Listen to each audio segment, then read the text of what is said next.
আসসালামু আলাইকুম রহমতুল্লাহ। কী অবস্থা, সবাই কেমন আছেন? একটা নিউজ নিয়ে আসলাম, সেটা হলো কি না, মালয়েশিয়া সরকার কলিংয়ের যেই ব্যাপারটা নিয়ে আলোচনা হয়েছে, এটা আজকেই বাংলাদেশ এম্বাসি সেটা ঘোষণা করছে, আসলে কলিং খুলছে।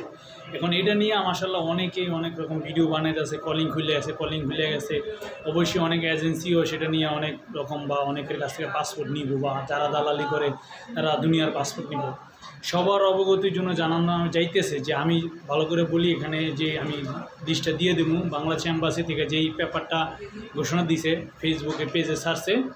এখানে বলা হয়েছে 2024 সালে 31শে মের মধ্যে যারা আসতে পারে নাই, যারা এর আগে কলিংয়ে আসতে পারে নাই, তাদের জন্য এই সুযোগটা।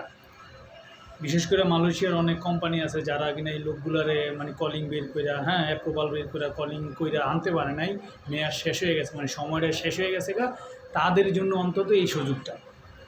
কেউ বিভ্রান্তি হবেন না। অনেকে টিকটকে বা ফেসবুকে অনেক রকমভাবে বলতেছে কলিং খুলছে, আসলে কলিং কাগো লেগে খুলছে আর কাদেরকে আনবো সেটা একটু মাথায় রেখে কথা বলা উচিত, বা আমরা যারা অনেকে আছে বুঝি না তাদের একটু বোঝা উচিত।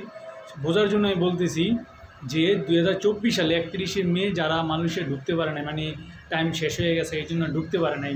বিশেষ করে 3 মাস আগে জনকার আসিফ নজরুল স্যার মালয়েশিয়া আসছিল, উনি বলে গেল যে 17,000 মানুষ আসতে পারে না, তাদের কীভাবে প্রসেসিংয়ের মাধ্যমে আনা যায়। সেই প্রসেসিংয়েরই যে 7,000 লোক প্রথম প্রাথমিক অবস্থায় আনার কথা ছিল, সেটাই প্রাথমিক অবস্থা চালু হয়েছে। এছাড়া আসলে আর অন্য কোনো কিছু না।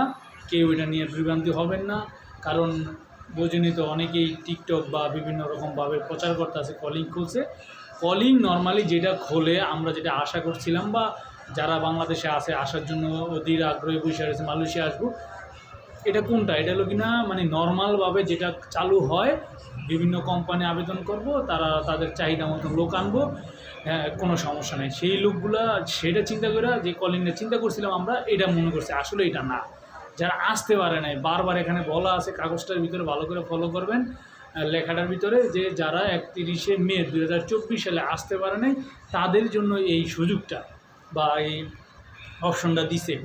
মালয়েশিয়ার কোম্পানিগুলো এখন বলছে যে সেই ডকুমেন্টস বা আপনারা যারা আগে এই কাগজপত্রগুলো রেডি করছিলেন বা যা আপনারা অ্যাপ্রুভাল পাইছিলেন, সেই কাগজপত্রগুলো বা বাংলাদেশ এজেন্সি যারা কন্ট্যাক্ট করে কলিং বের করছিল, সেই কাগজপত্রগুলো বাংলাদেশ এম্বাসিতে জমা দেওয়ার জন্য, যে যদি আপনারা যারা কাগজ বার করছেন এগুলো নিয়ে জমা দেন বা প্রসেসিং শুরু হইব।